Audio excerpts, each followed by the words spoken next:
just less than 1 week after President Trump said he would have no problem releasing the video of that deadly restrike on a boat in the Caribbean. He's now placing the decision in the hands of his defense secretary. Many members of Congress are pushing for the release of the full, unedited video of the attack and surrounding communications, information on that, when the U.S. military launched a follow-up missile strike after seeing 2 survivors of the first blast still clinging to wreckage in the water. Here's what the president said about releasing that video last Wednesday, followed up by his new comments from yesterday. You released video of that first boat strike on September 2nd, but not the second video. Will you release video of that strike so that the American people can see for themselves what happened? I don't know what they have, but whatever they have, we'd certainly release. No problem. Mr. President, you said you would have no problem with releasing the full video of that strike on September 2nd off the coast of Venezuela. Secretary Hegseth now says... You said that. I didn't say that. This is ABC fake news. You said that you would have no problem releasing the full bit. Okay, well, Secretary Hegseth... No, whatever Hegseth wants to do is okay with me. He now says it's under review. Are you ordering the Secretary to release that full video? Whatever he decides is okay with me. So every boat we knock out of the water, every boat, we save 25,000 American lives. That was a boat loaded up with drugs. I saw the video. They were trying to turn the boat back to where it could float.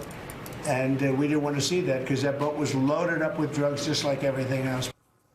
So obviously, I mean, there's the tape. A week ago, he said one thing. He claims now yesterday that it's fake news that he said the thing we just saw him say on tape. Again, it just gets at what we pointed out at the top of the show. He's floundering on this. The Pentagon is floundering on this question. They're getting criticism still from some Republican members of Congress. There's talk of withholding funds for Pete Hegseth's travel until they see this video, the second video of the second strike on the boat.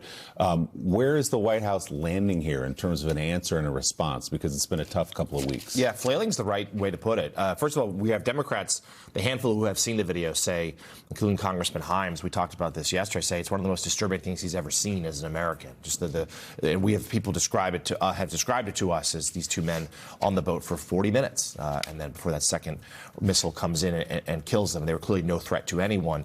But we are seeing some Republicans push back as well. Now, like the Armed Services Committee, Chairman Senator Wicker, we haven't heard from him yet. So that's a big voice that needs to wade in here. But others have said, look, we need to see this video. If it's exonerating, great, let's see it. But if it's not, then we have more questions about the legality of this strike and potentially others. As you say, Willie, they're putting at least a little bit of teeth into this by suggesting they might withhold some funding. But in terms of inside the West Wing, they recognize the story they can't get their arms around right now. It seems to be spiraling by the day. And for Secretary Hegseth, he's received votes of confidence from the president. He gave them another one yesterday. But there are plenty in that building who say, look, he's already lost the Pentagon. We've seen him, be reduced to a lot of sort of attacks on woke rather than being at the front lines of negotiations with Ukraine, let's say. And that his job security, though he's not in imminent danger, there are people around him who say, look, the president is tiring of this distraction. Okay, and then Jim Vandehei questioning of the administration's tactics with these boat strikes is coming from perhaps an unlikely source. He's been yelling at reporters, but I think this is one that he